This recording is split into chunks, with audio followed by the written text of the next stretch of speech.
तो हाँ, देखते हैं आगे आगे। दोस्तों, अयोध्या राम जन्मभूमि विवाद का पूरा इतिहास हम देखते हैं 1528 से लेके 2024 तक। हम धीरे धीरे एक एक चीज को कवर करेंगे ताकि आप पूरी तरह से इस पूरे मुद्दे की जो गहराई है इसको समझ सकें। बहुत बड़ी संख्या में आज दोस्त हमारे साथ जुड़े हुए हैं, इसलिए मैं ये भी आप लोगों से निवेदन करूंगा कि इत्मीनान से बातों को सुनिए। आज शायद हम कॉलर्स न ले पाए, आज मैं अपनी बातों को खुल के आपके सामने में रखना चाहता हूं। तो 1528 से लेके 2024 तक का एक बार हम मोटा मोटा हम इतिहास को समझ लेते हैं। डेट वाइज की दरअसल हुआ क्या है, तारीखों को देखते हुए। तो 1528 में अयोध्या में बाबर द्वारा कथित कथित राम मंदिर को गिराकर मस्जिद बनाई गई। इसे बाबरी मस्जिद कहा जाता है। इसके कोई भी आर्कोलॉजिकल एविडेंस हमारे पास नहीं है दोस्तों। मैं यहां पे आपको क्लियर करता चलूं कि बाबर ने कोई मस्जिद को बनाया है, लेकिन फिर भी for the sake of argument, ताकि आप इस मामले को समझ सकें, मैंने यहां पे इस डेट को उल्लेख कर दिया है। तो अयोध्या में बाबर द्वारा कथित राम मंदिर को गिराकर मस्जिद बनाई गई, इसे बाबरी मस्जिद कहा गया। 1855 में हिंदू मुस्लिम दंगे के कारण मस्जिद की बाहर की दीवार पर एक घेरा बना दिया गया और हिंदू इसके बाद बाहरी आंगन में ही प्रसाद चढ़ाने लगे। 1856 में मस्जिद के आसपास हनुमानगढ़ी में फिर से दंगे हुए। वृतांत ये बताते हैं कि इसके बाद अंग्रेजों ने मस्जिद के बाहर ईंट की दीवार बना दी। 1885 1885 में महंत रघुवर दास ने राम जन्म स्थान का महंत होने का दावा करते हुए मुकदमा दायर कर बाहरी आंगन में राम चबूतरा पर मंदिर बनाने के लिए परमिशन मांगी, अनुमति मांगी। 1934 में सांप्रदायिक दंगों में मस्जिद को फिर से नुकसान पहुंचा। अंग्रेज सरकार ने इसके लिए हिंदू पक्ष पर जुर्माना लगाया। 1949 में, ये साल बेहद जरूरी है इस पूरे किस्से में, वो कैसे हम आगे चल के देखेंगे। 1949 में मस्जिद में भगवान राम की मूर्तियां मिली। कथित तौर पर कुछ हिंदुओं ने ये मूर्तियां वहां पर रख दी थी। भारत सरकार ने इसे विवादित क्षेत्र घोषित कर मस्जिद पर ताला लगा दिया। 16 दिसंबर 1949 के नैयर ने यूपी के गृह सचिव को बाबरी मस्जिद स्थल पर एक ऐतिहासिक मंदिर के बारे में सूचित किया। बाद में ये के नैयर जो डीएम थे, बाद में यही के नैयर जनसंघ से सांसद बने। 1984 में कुछ हिंदुओं ने विश्व हिंदू परिषद के नेतृत्व में राम मंदिर का निर्माण करने एक समिति का गठन किया। बाद में भाजपा के लाल कृष्ण आडवाणी भी इससे जुड़ गए। पहली रथ यात्रा बिहार के सीतामढ़ी से शुरू होकर अयोध्या पहुंची। 1986 में जिला मजिस्ट्रेट ने हिंदुओं को प्रार्थना करने मस्जिद का ताला खोलने का निर्देश दिया। मुसलमानों ने इसके विरोध में बाबरी मस्जिद संघर्ष समिति का गठन किया। कांग्रेसी सरकार ने ताला खुलवा दिया। 1989 में विश्व हिंदू परिषद ने राम मंदिर का अभियान तेज कर विवादित स्थल के नजदीक मंदिर का शिलान्यास किया। 1990 में विश्व हिंदू परिषद ने बाबरी मस्जिद को नुकसान पहुंचाया। तत्कालीन प्रधानमंत्री चंद्रशेखर ने बातचीत के जरिए मामला सुलझाने का प्रस्ताव रखा, लेकिन वो विफल रहे। 1990 में लाल कृष्ण आडवाणी ने आंदोलन के लिए समर्थन बढ़ाने के मकसद से गुजरात के सोमनाथ से अयोध्या यात्रा शुरू की। देश में सांप्रदायिक दंगे भड़क उठे। 1992 में विश्व हिंदू परिषद, शिवसेना और भाजपा के कार्यकर्ताओं ने 6 दिसंबर को बाबरी मस्जिद के पूरे ढांचे को ध्वस्त कर दिया, जिसके कारण देश भर में दंगे भड़क उठे। 1993 में नरसिंह राव सरकार ने पूरी विवादित 68 एकड़ जमीन को अधिग्रहित कर लिया। 2002 में भाजपा ने यूपी के विधानसभा चुनाव के अपने घोषणा पत्र से राम मंदिर को हटा दिया। ये चुनाव भाजपा हार गई थी। समझने की कोशिश कीजिएगा दोस्तों कि बीजेपी ने 2002 में यूपी विधानसभा के अपने घोषणा पत्र से जब राम मंदिर का मुद्दा हटाया तो भाजपा वो चुनाव हार गई। समाजवादी पार्टी सबसे बड़ी पार्टी बनी, बहुजन समाज पार्टी उसके बाद बनी और तीसरे नंबर पे आई भाजपा। बाद में हाथी नहीं गणेश है, ब्रह्मा विष्णु महेश है, ये नारा देकर कलराज मिश्र ने मायावती को समर्थन देके बहुजन समाज पार्टी की सरकार बनाई। वो सरकार 1 साल ही चली। मुलायम सिंह यादव ने वो जो सरकार है उसको गिरा दिया और बहुजन समाज पार्टी के बहुत सारे विधायकों ने पाला बदल लिया और समाजवादी पार्टी की फिर से वहां पे सरकार बन गई। लेकिन याद दिला दूं आपको कि जैसे ही अपने घोषणा पत्र से राम मंदिर के मुद्दे को भाजपा ने हटाया वो चुनाव हार गई और बहुजन समाज पार्टी जो अभी तक अपने आप को देश के बहुजनों की पार्टी कह रही थी उसने भाजपा से समर्थन लेके सरकार बनाई। 2003 में एएसआई ने आर्कोलॉजिकल सर्वे ऑफ इंडिया ने विवादित स्थल की खुदाई शुरू की। विवादित रिपोर्ट में कहा गया कि उसे मंदिर से मिलते जुलते कुछ अवशेष मिले हैं। मंदिर से मिलते जुलते कुछ अवशेष मिले हैं। हम इस रिपोर्ट की भी कभी मुआयना एक बार करेंगे। 2006 में लिब्रहन आयोग जो बनाया गया था 1992 में, जो बाबरी मस्जिद को ढहाए जाने के की जांच के लिए कमीशन बनाया गया था लिब्रहन आयोग, उसने आरोप लगाया कि बाबरी मस्जिद को ढहाए जाने के पीछे भाजपा, आरएसएस और बजरंग दल शामिल थे और ये एक सुनियोजित साजिश थी। 2010 में इलाहाबाद हाई कोर्ट ने विवादित भूमि को सुन्नी वक्फ बोर्ड, निर्मोही अखाड़ा और रामलला विरामान के बीच बांट दिया। 2019 में सुप्रीम कोर्ट ने पूरी विवादित जगह को रामलला को सौंप दिया और सुन्नी वक्फ बोर्ड को मस्जिद बनाने 5 एकड़ जमीन आवंटित की। 2020 5 अगस्त को प्रधानमंत्री नरेंद्र मोदी ने भूमि पूजन किया राम मंदिर का और आज के दिन 22 जनवरी 2024 को राम मंदिर में मूर्ति की प्राण प्रतिष्ठा की गई। तो ये मैंने आपके सामने में एक टाइमलाइन रखा है दोस्तों। अब इसी टाइमलाइन के आधार पे हम ये देखने की कोशिश करते हैं कि मामले में, अब इस मामले की हम गहराई में चलते हैं और हम एक एक करके धीरे धीरे करके परतों को उखाड़ना हम शुरू करेंगे। मैं देख रहा हूं 2000 से ज्यादा लोग देख रहे हैं लेकिन शायद लाइक उस मात्रा में नहीं हुए, तो जो भी लोग देख रहे हैं प्लीज वो लाइक जरूर कर दीजिए।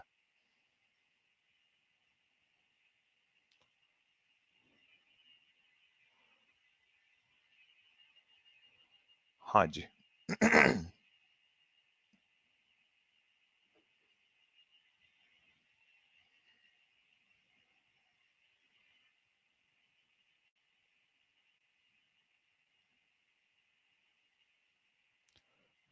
चलिए, तो इस पूरे मुद्दे की हम थोड़ी बारीकी से पड़ताल करने की कोशिश करते हैं। मैं इस पूरे मामले में आपको अपना कोई निष्कर्ष नहीं बताऊंगा। मैं आपको जो तथ्य है वो मैं आपके सामने में रखूंगा। मैं उम्मीद करता हूं कि इन तथ्यों को रखने के बाद आप अपने निष्कर्ष खुद ही निकाल सकते हैं। मेरा काम यह है कि मैं आपके सामने में ये सारे फैक्ट्स जो हैं इसको इस मामले के रख दूं। उसके बाद ये आप तय करेंगे कि दरअसल हकीकत क्या है। तो चार्ल्स डिकन्स नाम का एक अंग्रेज लेखक हुआ है दोस्तों, उसकी बड़ी खूबसूरत किताब है अ टेल ऑफ टू सिटीज, दो शहरों की कहानी। जरूर पढ़नी चाहिए सभी को। अ टेल ऑफ टू सिटीज एक पैराग्राफ से शुरू होता है। ये बड़ा मुझे पसंद आता है पैराग्राफ, और जब मैं आज का दिन देख रहा हूं तो मुझे लगता है कि शायद ये ये जो पूरा पैराग्राफ है ये शायद आज के जो वक्त है, जो आज का दिन है, उस पे एकदम सटीक बैठता है। चार्ल्स डिकन्स लिखते हैं, और मैं मुझे महसूस होता है कि आप जरूर जो ताने बाने हैं ये जोड़ सकते हैं जो मैं अभी कहने जा रहा हूं चार्ल्स डिकन्स के शब्दों में। It was best of times, it was the worst of times. वो बेहद अच्छा वक्त था, वो बेहद खराब वक्त था। It was age of wisdom, it was age of foolishness. वो बेहद ज्ञान से भरा वक्त था, वो बेहद मूर्खता से भरा वक्त था। It was the epoch of belief, it was the epoch of incredulity. ये काल वो काल था, ये वो समय था कि जब धार्मिक मान्यताएं बेहद ज्यादा थी, और ये वो काल था जब जब लोगों में के अंदर में संदेह बेहद ज्यादा था। It was season of light, it was the season of darkness. ये अंधेरे का मौसम था, ये उजाले का मौसम था। It was spring of hope, it was winter of despair. वो वसंत ऋतु थी जो उम्मीद लेके आती थी, और वो एक ऐसी शीतकाल थी जो कि दुख अपने साथ लेके आई थी। We had everything before us, we had nothing before us. हमारे सामने सब कुछ था, हमारे सामने कुछ भी नहीं था। We were all going direct to heaven, और we were all going direct the other way. हम सीधे सीधे स्वर्ग की तरफ जा रहे थे, हम सीधे सीधे नरक की तरफ जा रहे थे। चलिए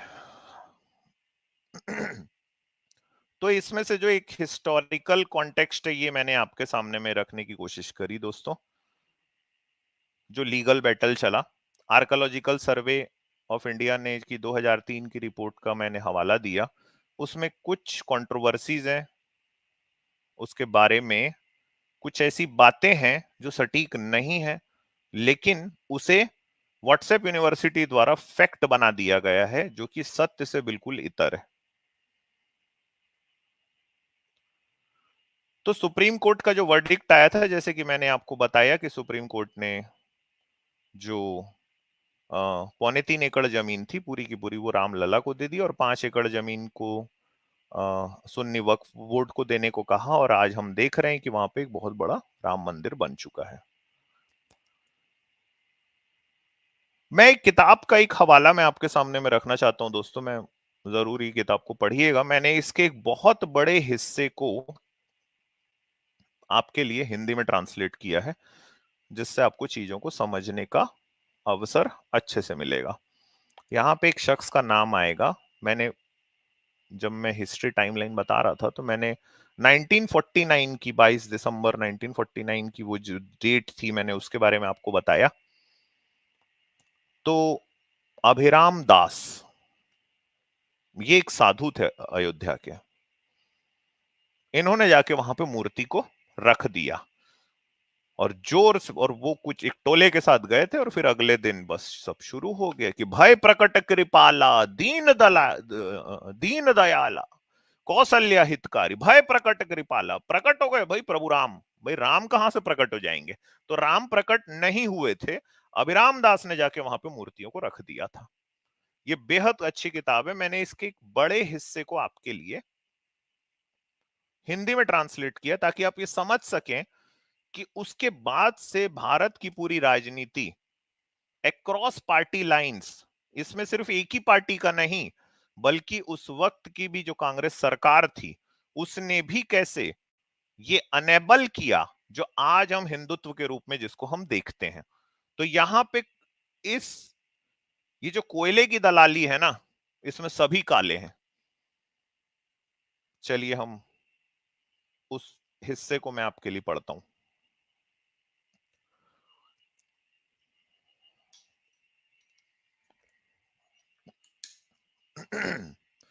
रात लगभग खत्म हो चुकी थी। अयोध्या अभी भी नींद से स्तब्ध थी।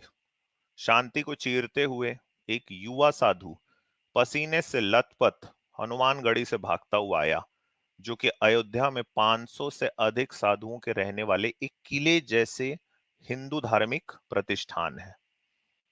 उन्हें उन्हें सत्येंद्र दास को उनके गुरु अभिराम दास के पास बुलाने के लिए भेजा गया था, जो अंतिम सांस ले रहे थे। वे 3 दिसंबर 1981 के शुरुआती घंटे थे और इतिहास के कुछ भूले हुए पन्नों पर से पर्दा हटने वाला था। दूसरे शिष्य धर्मदास, जो अभिराम दास के साथ उनके एक कमरे के मकान हनुमानगढ़ी में आसन में रहते थे, ने उनसे पूछा ताकि वे अपने गुरु के अंतिम क्षणों में उनके साथ रह सकें। यह खबर किसी सदमे के रूप में नहीं आई थी। सत्येंद्र दास लगभग उस क्षण का इंतजार कर रहे थे, क्योंकि वो लंबे समय से जानते थे कि उनके गुरु अभिराम दास उनकी यात्रा के अंत के करीब थे। वो पूरे दिन अपने बिस्तर के पास ही था और संकेत उत्साहजनक नहीं थे। यहां तक कि जब उन्होंने कई घंटों तक असाध्य रूप से बीमार लोगों की सेवा करने के बाद राहत पाने के लिए अभिराम दास का आसन छोड़ा था, तब भी उन्हें यह पूर्वाभास हुआ कि उनके गुरु वही व्यक्ति हैं जिन्होंने हिंदुओं के एक छोटे से समूह का नेतृत्व करते हुए गुप्त रूप से बाबरी मस्जिद में भगवान राम की मूर्ति स्थापित की थी। 3 दशक पहले दिसंबर की एक और रात, शायद अधिक समय वो जीवित ना रहे। बिस्तर के पास से उठने के बाद अनिच्छा से, लेकिन हड्डियों तक थके हुए सत्येंद्र दास बेचैन थे और सो नहीं पा रहे थे। वो उस पल से डर गया, फिर भी जानता था कि कोई भी किसी भी समय खबर लेकर उसके दरवाजे पर दस्तक देगा। जब ऐसा समय आया तो उसने तुरंत प्रतिक्रिया दी, अपने चारों ओर एक रजाई लपेटी और उस युवा साधु के साथ बाहर भाग गया जो उसे लेने आया था। बाहर बहुत ठंड थी। सर्दियों की रात घने कोहरे में बदल रही थी, जिसने सब कुछ अपने आगोश में ले लिया था। कुछ दिखाई नहीं दे रहा था। लगभग पूर्ण अदृश्यता में चल रहे दोनों को अयोध्या के कोने कोने का ज्ञान था। जैसे ही सत्येंद्र दास आसन पर पहुंचे, उन्होंने देखा कि अभिराम दास कमरे के बीच में चारपाई पर लेटे हुए हैं और हनुमानगढ़ी के कुछ साधुओं से घिरे हुए हैं। कोई नहीं बोला। ये बहुत शांत था। केवल धर्मदास उनके करीब आए और धीरे से बुदबुदाए कि उनके गुरु का निधन उनके आने से कुछ मिनट पहले ही हो गया था। धीरे धीरे जैसे जैसे दिन ढलने लगा, भक्तों और शिष्यों का कमरे में आना शुरू हो गया। जल्द ही हनुमानगढ़ी के कुछ निवासियों की मदद से मृतक के अंतिम संस्कार की तैयारी शुरू कर दी गई। सन्यासियों की अंतिम यात्रा के अनुष्ठान गैर तपस्वी हिंदू गृहस्थों के समान नहीं होते हैं, खासकर उत्तर भारत में। हिंदू गृहस्थों के विपरीत साधुओं का अंतिम संस्कार शायद ही कभी किया जाता है। दो विकल्प हैं, या तो उनके शरीर पर नमक छिड़क दिया जाए और ध्यान मुद्रा में बैठाकर दफन कर दिया जाए, या फिर उन्हें पत्थर या रेत से भरी बोरी से बांधकर किसी पवित्र नदी में बहा दिया जाए। तथ्य यह है कि पूर्ण त्याग की शपथ लेने वाले साधुओं का अंतिम संस्कार नहीं किया जाता, जो भौतिक दुनिया से उनके अलगाव का प्रतीक है। दावा यह है कि साधुओं के लिए दाह संस्कार अनावश्यक है, क्योंकि वे पहले ही तपस्या और त्याग का जीवन चुनकर तपस्वी दीक्षा के माध्यम से अपनी आसक्तियों को जला चुके होते हैं।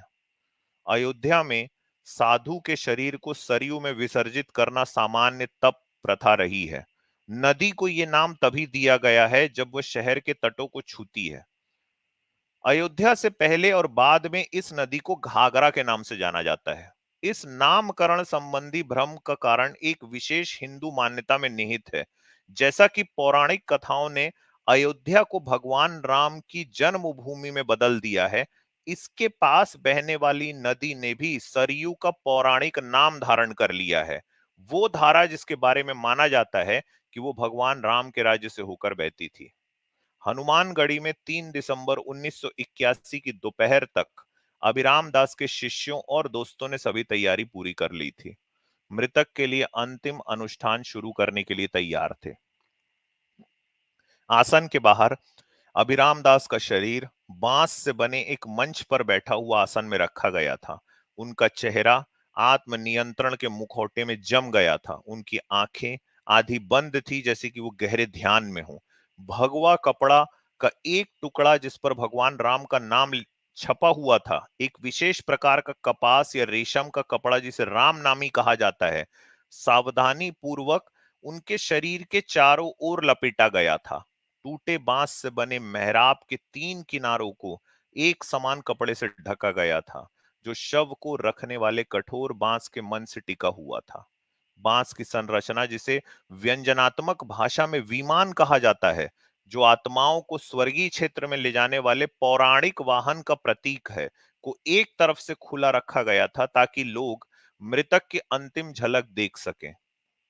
धीरे धीरे साधुओं के एक समूह ने विमान को अपने कंधे पर उठा लिया और हनुमानगढ़ी के केंद्र में भगवान हनुमान के मंदिर की ओर जाने वाली सीढ़ियों पर चढ़ गए। मंदिर में समूह और अधिक बढ़ गया और जैसे ही विमान को हनुमानगढ़ी से बाहर निकाला गया, उसके साथ चल रही भीड़ ने नारा लगाया, राम जन्मभूमि उद्धारक अमर रहें। यानी राम के जन्म स्थान के उद्धारकर्ता लंबे समय तक जीवित रहें। 3 दशक पहले 23 दिसंबर 1949 की सुबह बाबरी मस्जिद में भगवान राम की मूर्ति रखे जाने के बाद अयोध्या पुलिस द्वारा दर्ज की गई पहली सूचना रिपोर्ट एफआईआर में अभिराम दास को मुख्य आरोपी बताया गया था। उस रात उसने और उसके दोस्तों ने जो अपराध किया था, उसके लिए उस पर मुकदमा भी चलाया गया, लेकिन मामला अनिर्णायक रहा था।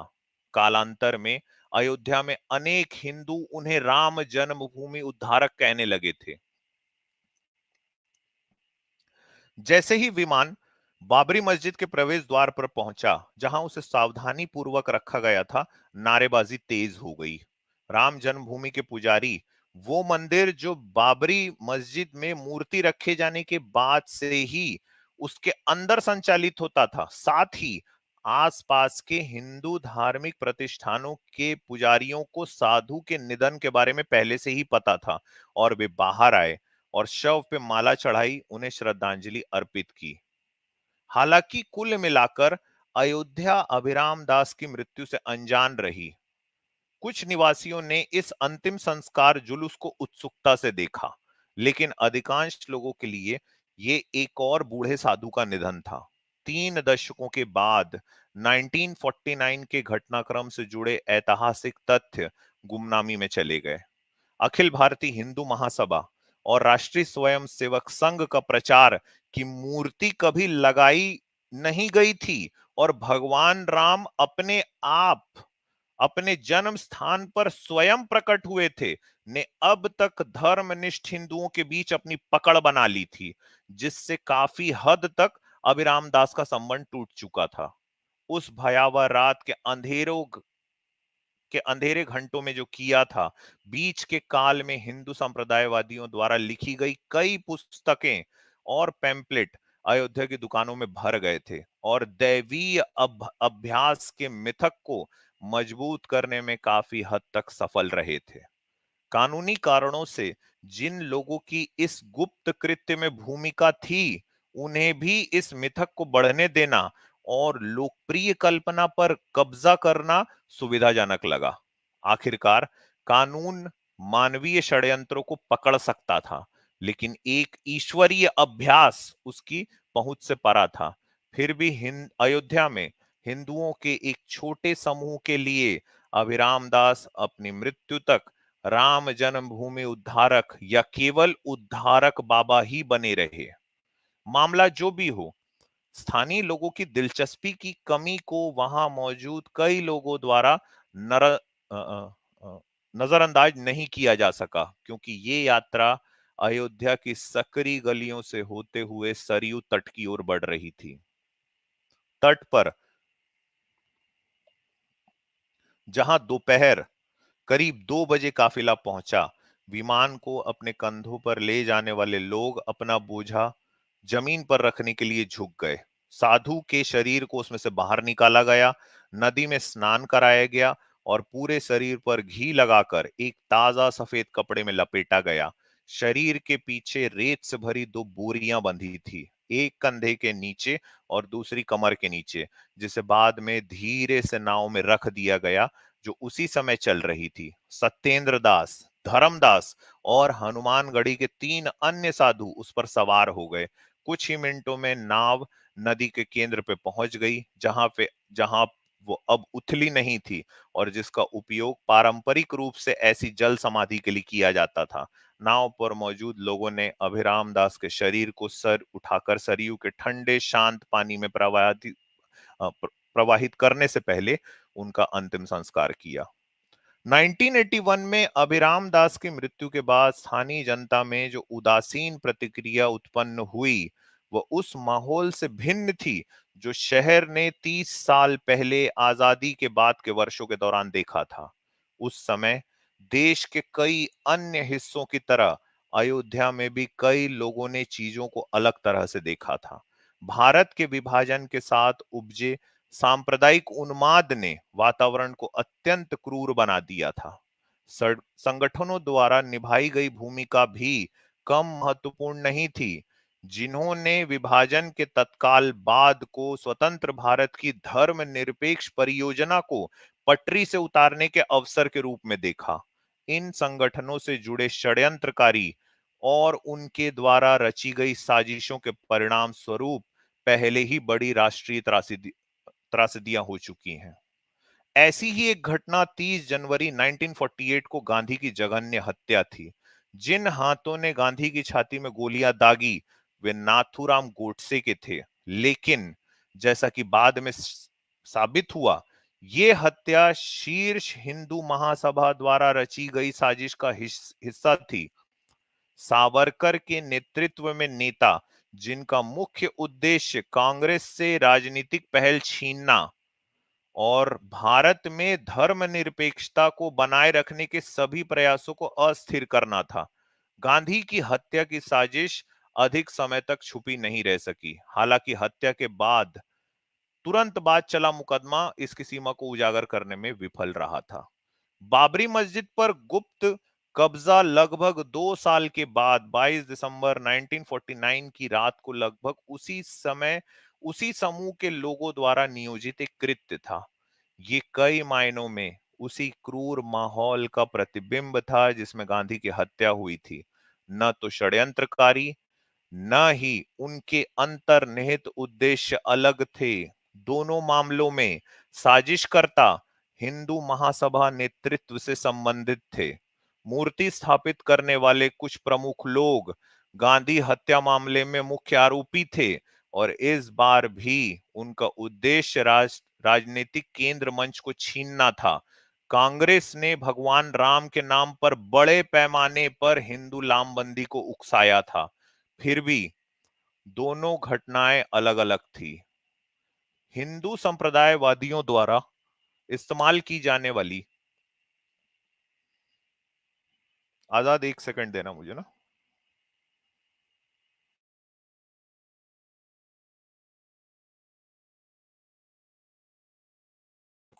जी सर, आप अपना समय ले लीजिए। तब तक साथियों, जो आज की जो स्ट्रीम है बहुत ही ज़बरदस्त है और आप सभी लोग जो है, मैं दूसरे जो सनातनी चैनल्स हैं, उनको भी मैं विज़िट किया था अभी, तो उनके यहाँ तो वॉचिंग बिल्कुल भी कम है।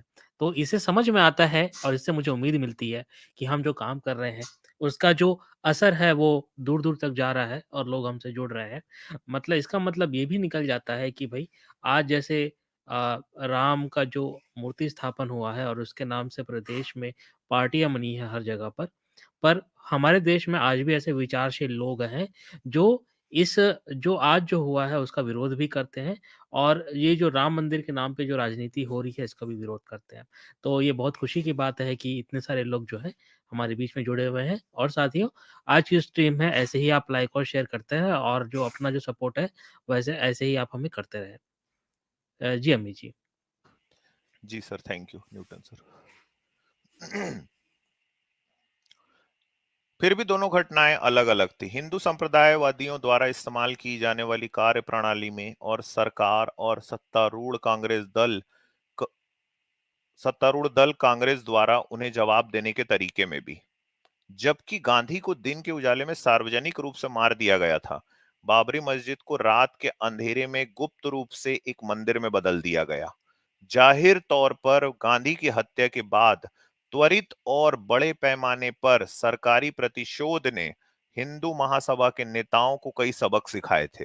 एक तो सरकार के साथ टकराव से बचना था, ताकि वे अपने कृत्य से अधिकतम राजनीतिक लाभ उठा सकें। दूसरा था कांग्रेस के उस वर्ग को शामिल करना जो उनके हितों के प्रति सहानुभूति रखता था। इसलिए जब 2 साल बाद वे अयोध्या परियोजना को अंजाम देने के लिए निकले तो वे बेहद सावधान रहे।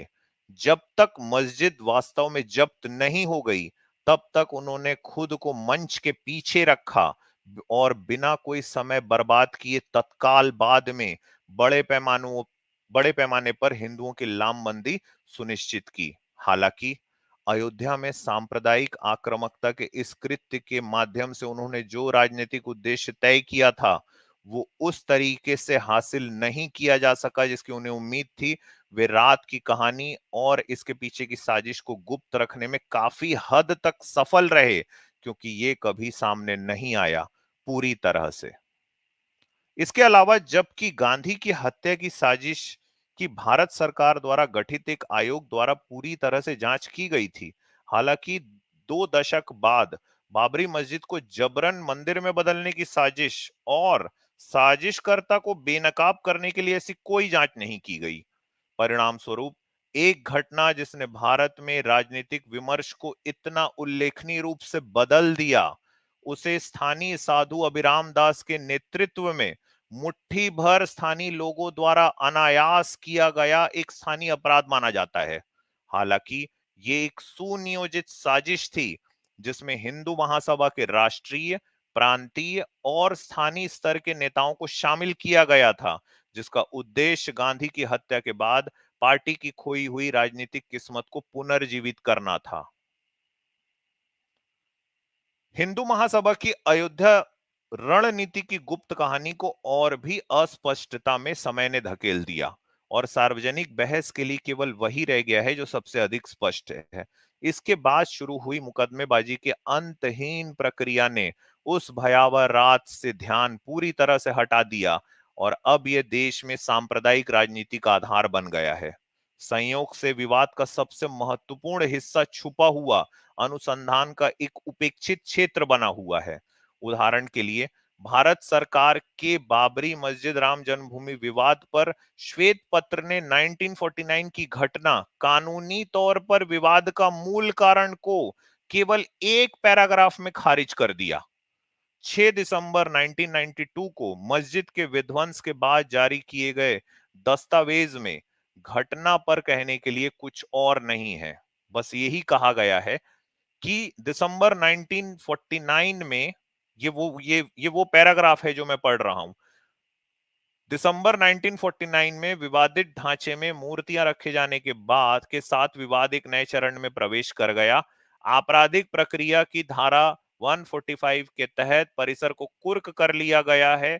इसके तुरंत बाद सिविल मुकदमों का नेतृत्व किया गया।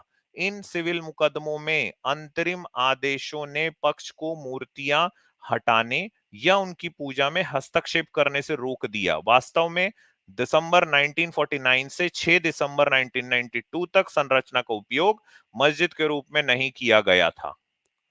यह कहना असंगत लगता है कि 22-23 दिसंबर 1949 की रात के बारे में बहुत कम जानकारी है, क्योंकि एक तरह से मस्जिद पर लगभग पूरा विवाद उस संरचना के अंदर राम की मूर्ति की उपस्थिति से उत्पन्न हुआ है। फिर भी यह सच है कि इस अंतर को भरने के लिए समकालीन या बाद के लेखकों द्वारा बहुत कम शोध किया गया है। 1980 के दशक के मध्य में विश्व हिंदू परिषद द्वारा मुद्दे को राजनीतिक रूप से पुनर्जीवित और मजबूत किए जाने तक इतिहास की ये कड़ी फोकस से गायब रही है और तब तक रात की कहानी पर सांप्रदायिकता की राजनीति और विवादित भूमि के स्वामित्व पर बहस ने कब्जा कर लिया। लेकिन जब तक भगवान राम बाबरी मस्जिद के अंदर स्वयं प्रकट नहीं हुए तब तक सभी कदम मस्जिद के आंतरिक प्रांगण के बाहर एक ऊंचे मंच राम चबूतरा पर मंदिर का निर्माण करने की मांग कर रहे थे। मूर्तियां अंदर रखे जाने के बाद ही मुस्लिम पूजा स्थल को मंदिर में बदलने की मांग कानूनी दायरे में आई और फिर भी उस रात के घटनाक्रम ने मीडिया में ज्यादा ध्यान आकर्षित नहीं किया, जबकि वास्तव में यही हुआ था। उस समय के किसी भी प्रमुख समाचार पत्र यह पत्रिका ने इसे उस तरह का गंभीर कवरेज नहीं दिया जिसके वह हकदार थे। भले ही जवाहरलाल नेहरू, सरदार वल्लभ भाई पटेल, गोविंद वल्लभ पंत और अक्षय ब्रह्मचारी के साथ साथ हिंदू जैसे कांग्रेस नेताओं पर भी विकास का प्रभाव बिल्कुल नहीं पड़ा। महासभा के अध्यक्ष एन बी खरे, इसके उपाध्यक्ष वीजी देश पांडे और इसके अखिल भारतीय महासचिव और पार्टी की पूरी यूपी इकाई के अध्यक्ष महंत दिग्विजय नाथ। घटनाओं को विस्तार से कवर करने वाली एकमात्र पत्रिका अयोध्या में विरक्त नामक स्थानीय हिंदी साप्ताहिक थी। इसके संपादक, ये याद रखिएगा दोस्तों, इसके संपादक राम गोपाल पांडे शरद जाने माने हिंदू महासभाई थे। विरक्ता ने जिस तरह की सामग्री प्रकाशित की उसमें स्पष्ट रूप से हिंदू सांप्रदायिक पूर्वाग्रह था और उससे घटनाक्रम पर असली रिपोर्ट पेश करने की उम्मीद नहीं की जा सकती थी।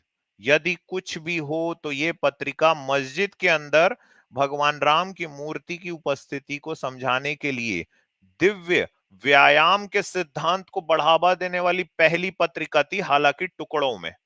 बाद में राम गोपाल पांडे शरद ने हिंदी में एक पुस्तिका लिखी, श्री राम जन्मभूमि का रक्त रंजित इतिहास। ये आपको पुस्तक जो है ये archive.org में भी मिल जाएगी दोस्तों। किताब का नाम है श्री राम जन्मभूमि का रक्त रंजित इतिहास, भगवान राम के जन्म स्थान का रक्त रंजित इतिहास। अयोध्या में ये तब से इस विषय पर सबसे लोकप्रिय और शायद एकमात्र उपलब्ध सामग्री बनी हुई है। विरक्त की तरह यह पुस्तिका भी उस रात के घटनाक्रम को स्थानीय संप्रदायवादियों के सहयोग से महासभा द्वारा कल्पना और क्रियान्वित की गई सांप्रदायिक रणनीति के बजाय दैवीय हस्तक्षेप के संदर्भ में बताती है। उस पुस्तक में यह लिखा हुआ है कि 23 दिसंबर 1949 हिंदुओं के लिए गौरवशाली दिन था। उस दिन लगभग 400 वर्षों के अंतराल के बाद भगवान राम के जन्म स्थान का उद्धार हुआ था। जिस तरह से घटनाक्रम हुआ, यह कहा जा सकता है कि भगवान राम ने अपने जन्म स्थान को बचाया था। और यह किताब दोस्तों आपको archive.org में मिलेगी। लेखक का नाम है राम गोपाल पांडे शरद। किताब का नाम है श्री राम जन्मभूमि का रक्त रंजित इतिहास।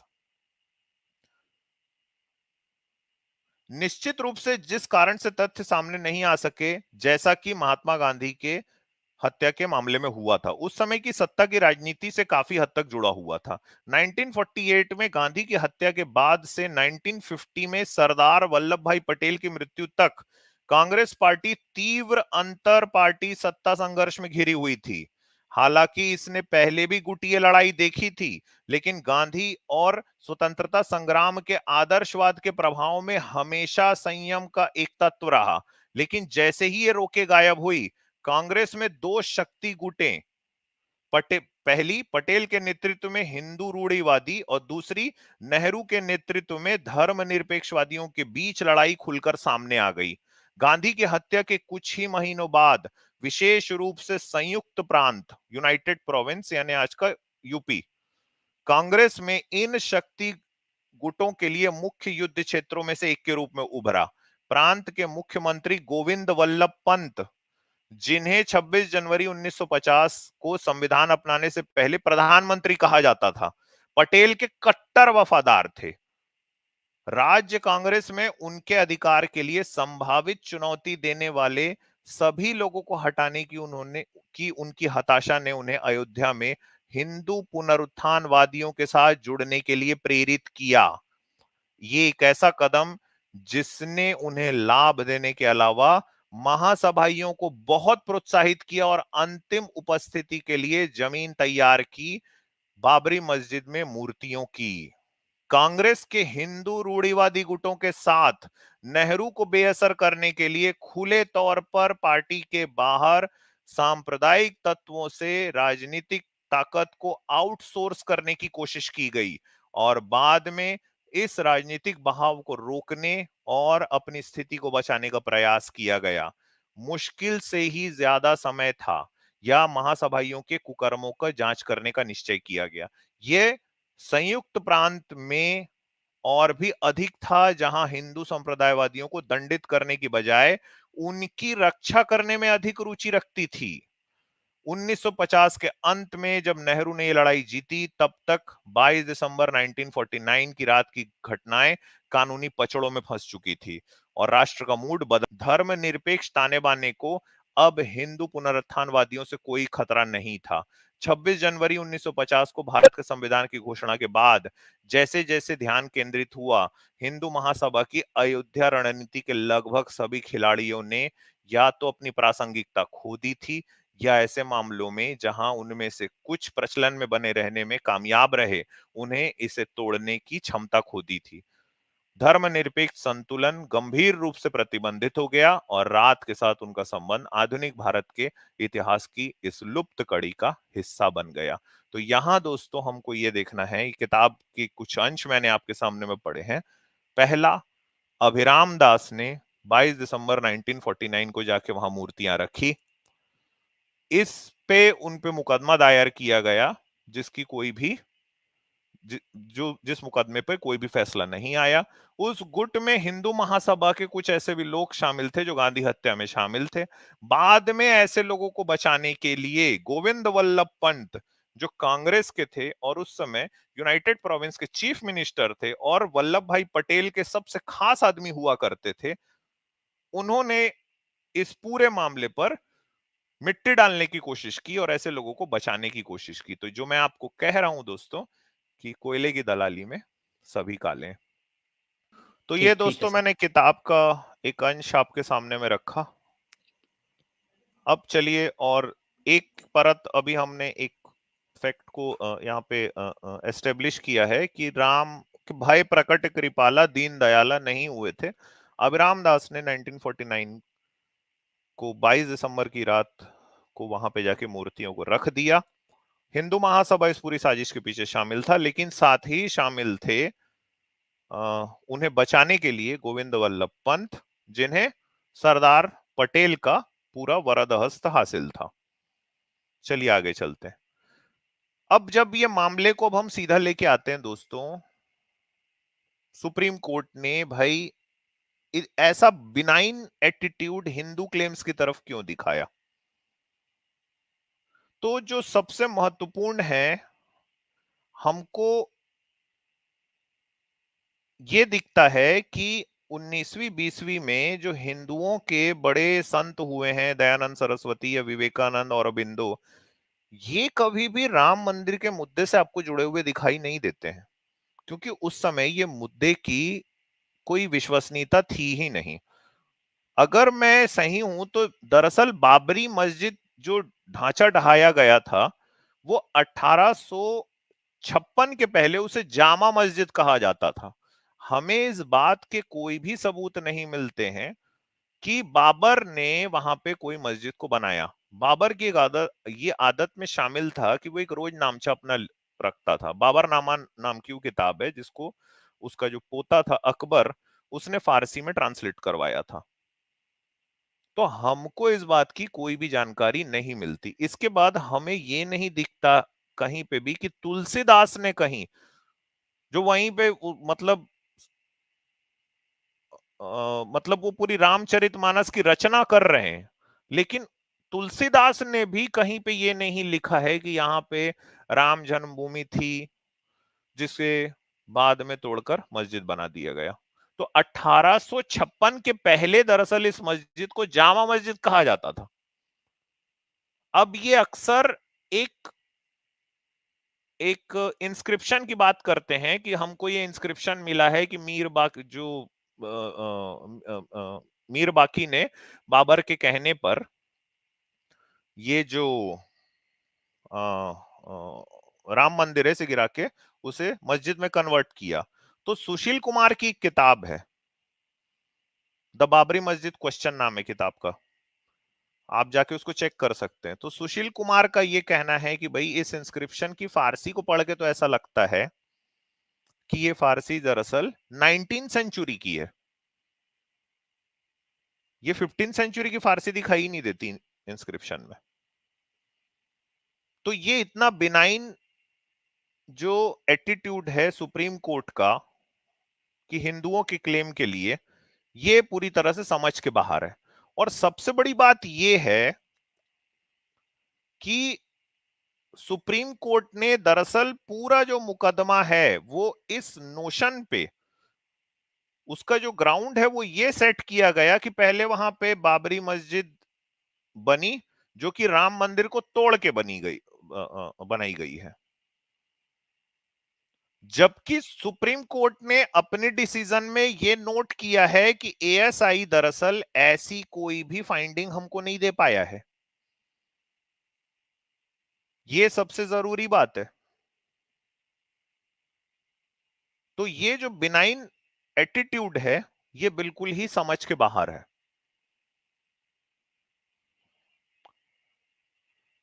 फिर एएसआई की जो रिपोर्ट 2003 की, ये एएसआई की रिपोर्ट ही अपने आप में बड़ी ही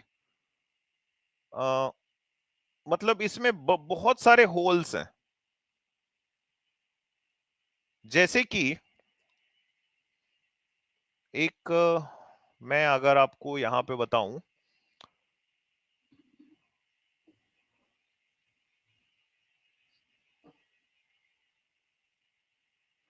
दो आर्कोलॉजिस्ट, प्रोफेसर सुप्रिया वर्मा और प्रोफेसर जया मेनन, इनका ये कहना था भाई कि हम जब एएसआई की टीम में वो शामिल थे। मजे की बात है, उनका ये कहना है, उनका जो असेसमेंट है कि मंदिर के अंदर से जो पिलर्स वगैरह निकले हैं, उनको देख के ये नहीं लगता है कि ये किसी मंदिर के हैं। और हमको कुछ ऐसे पिलर्स भी नहीं दिखाई देते, बल्कि हमें एक मट्टी के ढेर के जैसी चीजें ज्यादा दिखाई दे रही हैं।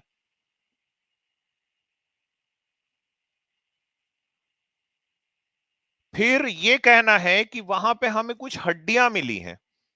अगर ये मंदिर था तो ये दोनों आर्कोलॉजिस्ट कह रही हैं कि वहां कुछ हड्डियां मिली गई हैं, और एएसआई की टीम ने दरअसल उन हड्डियों को फेंकवाने की कोशिश करी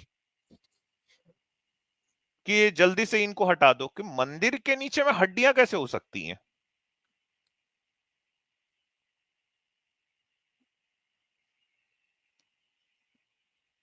तो ये जो पूरी की पूरी एएसआई की रिपोर्ट है, यही अपने आप में बड़ी अनरिलायबल हमें दिखाई देती है।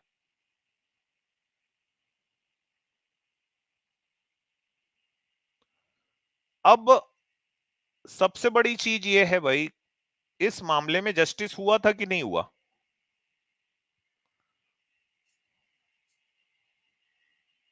इस मामले में जस्टिस हुआ कि नहीं हुआ?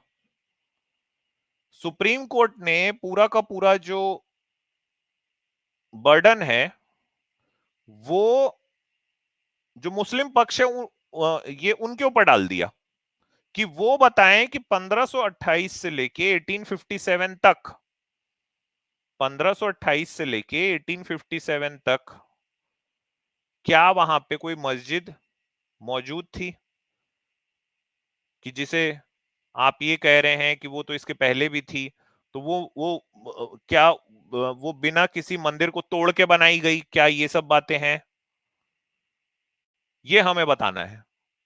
तो ये जस्टिस यहां पे था कि नहीं था? और सबसे बड़ी बात ये है कि राम चबूतरा के ऊपर में हिंदू पक्ष जाके वो पूजा कर रहा था। ये 1949 के बाद बाबरी मस्जिद के अंदर हमको रामलला की मूर्तियां अपने आप प्रकट हो गई हैं, ये कह के इस पूरे विवाद को मस्जिद के अंदर में डाला गया। जबकि 1857 तक ये बात तय थी कि वहां पे राम चबूतरा के पास में वो लोग पूजा कर रहे थे।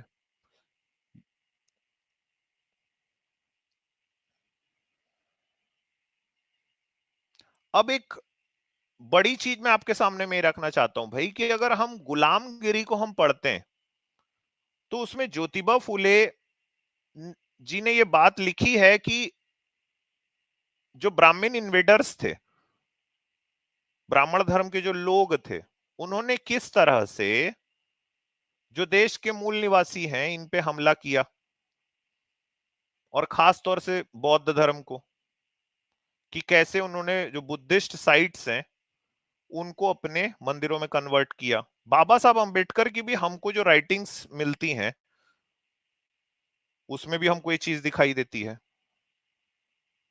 फिर हमें जो चीनी यात्री फाहियान जैसे, तो फाहियान की जो राइटिंग हमें मिलती है, तो फाहियान अयोध्या को अयोध्या नहीं साकेत कह रहे हैं, और वो ये कह रहे हैं कि ये तो भाई यहाँ पे बुद्ध जो है वो आके निवास किया करते थे।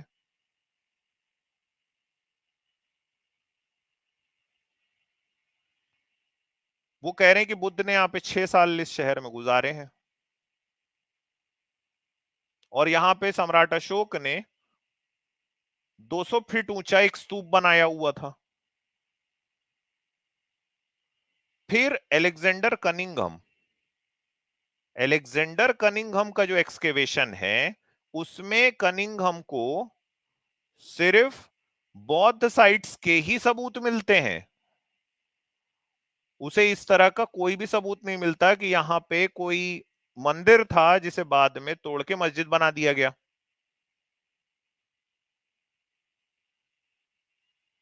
और साकेत नाम जो है ये आपको बौद्ध ग्रंथों में दिखाई भी देता है। लेकिन जो मेन स्ट्रीम हिस्टोरियंस हैं, ये बिल्कुल भी इस अकाउंट को सीरियसली इन्होंने क्यों नहीं लिया, ये एक बहुत बड़ा सवाल पैदा करता है। कनिंघम की रिपोर्ट को क्यों नहीं सीरियसली लिया गया? फाइयान की जो राइटिंग्स है उसको क्यों नहीं सीरियसली लिया गया? हेन सांग ने तो लिखा है कि बुद्ध ने वहां पे 6 साल गुजारे हैं। कनिंघम के एक्सकेवेशंस में से उसको भी कुछ ऐसे स्तूप मिले हैं जो कि अशोक काल में बने हुए हैं। एएसआई की जब रिपोर्ट आ रही है 2003 की, जिसको मैंने आपको इसके पहले दिखाया, कि जहां पे वो जो 2 आर्कोलॉजिस्ट हैं सुप्रिया वर्मा, वो ये कह रहे हैं कि भाई यहाँ पे जो पिलर्स हमें मिलते हैं, वो पिलर्स को देख के ये नहीं लगता कि कोई बहुत बड़े किसी, वो जो मंदिर है उसको सपोर्ट कर सकता है वो पिलर। फिर मैं आपको एक तस्वीर ये भी दिखाना चाहता हूं कि ये इसको ये कहा जा रहा है कि भाई हमको मंदिर के अंदर में से ये कुछ मिले हैं। अगर इन गौर से देखा जाए तो ये तो दरअसल इसको देख के ऐसा लगता है कि क्या ये कोई बौद्ध स्तूप था।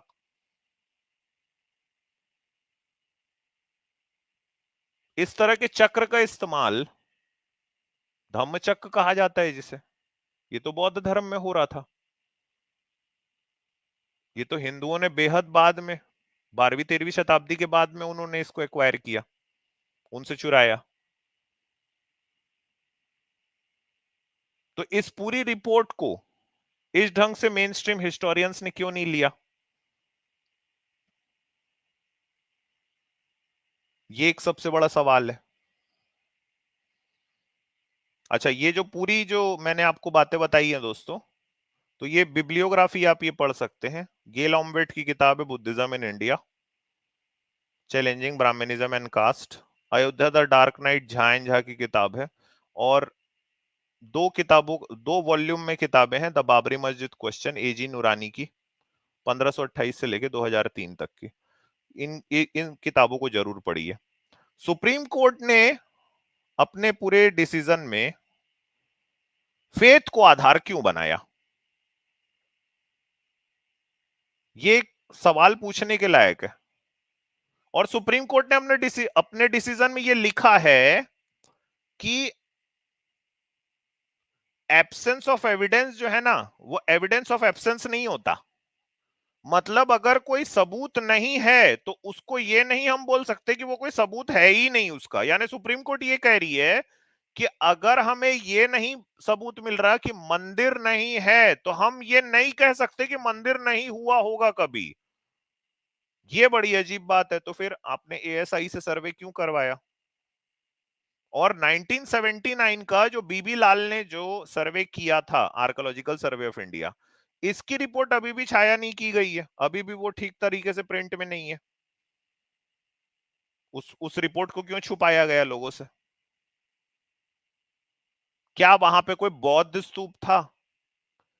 कनिंघम की जो एक्सकेवेशन की रिपोर्ट्स हैं, उसको सुप्रीम कोर्ट ने क्यों नहीं अपने डिसीजन में शामिल किया, क्या वो कुछ और सवाल पैदा कर रही थी? क्या कनिंघम की रिपोर्ट ये बता रही थी कि यहां पे पहले एक बौद्ध स्तूप था,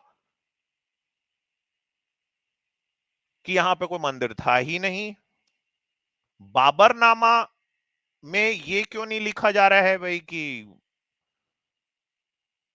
बाबर ये क्यों नहीं लिख रहा है कि मैंने वहां पे एक राम मंदिर था, राम जन्मभूमि, उसको तोड़ के मैंने अपने नाम की जो मस्जिद है उसको बनवा लिया? तुलसीदास नहीं लिख रहा है ये बात। कनिंघम दरअसल, मजे की बात यह है कि कनिंघम की रिपोर्ट है, ये आप पढ़ सकते हैं जाके। तो कनिंघम जब वहां के अयोध्या के रहने वाले ब्राह्मणों से बात कर रहा है, तो वो स्तूपा को बोल रहे हैं कि ये सुग्रीव जो थे ना, ये एक पर्वत को उठा के ला रहे थे राम की मदद करने के लिए, कि हम भाई ये जो पर्वत है इसको भी सेतु बना देंगे। तो ये गिर गया, ये पर्वत ना यहाँ पे गिर गया, तो ये स्तूपा जो आपको दिखाई दे रहा है, ये स्तूपा नहीं है, ये कनिंघम को वो लोग बता रहे थे जाके। ये स्तूपा नहीं है, तो पर्वत है जो हमारे राजा सुग्रीव लेके आ रहे थे कि हम राम सेतु में डालेंगे पर्वत को। ये पूरी बातों को कनिंघम ने अपनी रिपोर्टों में लिखा है कि यार ये तो पूरे स्तूपा हैं जिसको ये बैठ के बोल रहे हैं कि हमारा सुग्रीव लेके आ रहा था, पर्वत है।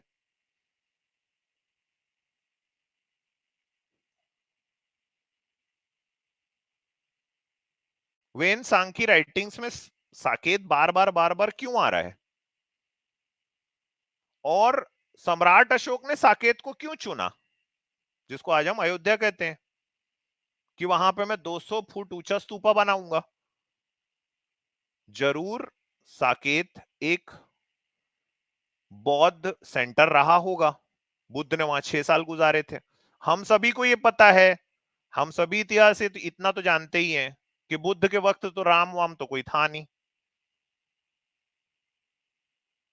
तो इस पूरे मामले में दोस्तों, ये पूरी जो मैंने कहानी है ये आपके सामने में मैंने रखी है।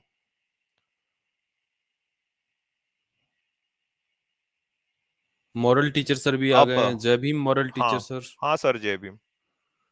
जय भीम, जय भीम। बिल्कुल सर, आपने बिल्कुल सही तरीके से ये मुद्दा रखा और बिल्कुल इसमें स्पष्ट है कि कहीं भी किसी आधार पे ना राम है और ना राम का कोई अंश है, बाकी सब है। जय बुद्ध हैं, जैन हैं, हड्डियां हैं, मानव अवशेष हैं, लेकिन राम नहीं है। ये आश्चर्यजनक है। जी सर, कंटिन्यू करें। एक हम तीसरे हिस्से पे चलते हैं, मॉरल टीचर सर, जी जी। जहां पे मैं ये इसमें आप भी कुछ अपने पॉइंट्स को जोड़िएगा। भाई, सरकार को चुना जाता है गवर्न करने के लिए, काम करने के लिए। प्रधानमंत्री का काम ये नहीं है कि वो, आज जैसे कि प्रधानमंत्री ने देश के पूरे सामने में ये कहा है कि मैं पिछले 11 दिनों से लगातार कन्याकुमारी से लेकर अयोध्या तक के जो मंदिर हैं इनके दर्शन कर रहा हूं। यानी उन्होंने आज पूरे देश के सामने में ये कह दिया है कि मैं 11 दिनों से काम नहीं कर रहा हूं कुछ, मैं सिर्फ मंदिरों के दर्शन कर रहा हूं बैठ के। तो क्या प्रधानमंत्री को इस देश में इसलिए चुना गया था ये करने के लिए?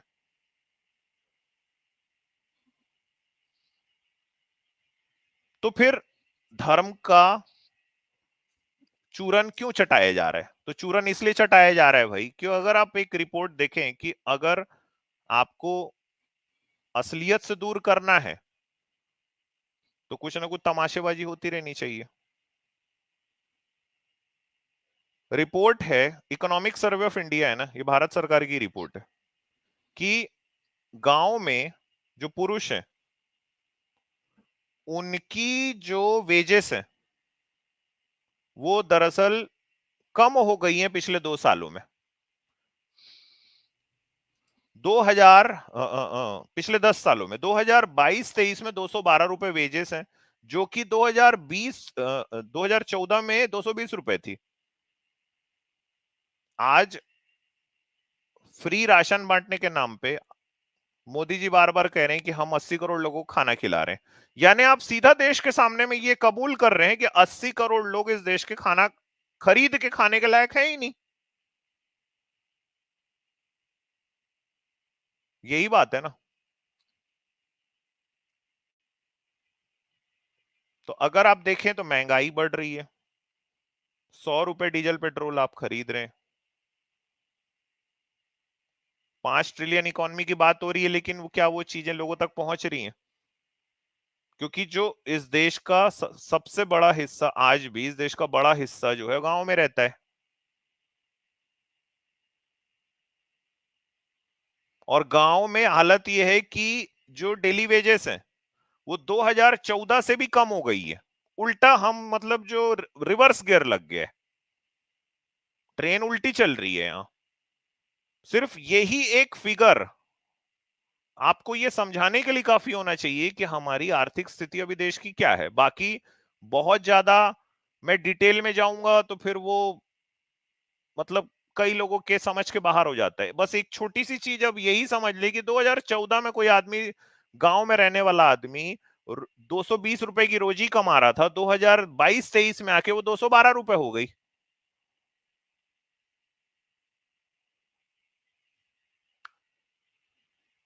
तो ये जो रिवर्स गियर लगा है, और जैसा कि मैंने कहा था पहले भी कि भाई यथा प्रजा तथा राजा, तो ये देश दरअसल डिजर्व करता है ऐसे लीडर्स को, क्योंकि ये देश महंगाई पर, साफ पानी पर, अच्छी सड़कों पर, शिक्षा पर, स्वास्थ्य पर अगर वोट देता तो ये हालत नहीं होती। अब वोट ही दिया गया है कि भाई पुलवामा हमला कर दिया जाके, तो चलो राष्ट्रभक्ति में जाके वोट दे देंगे।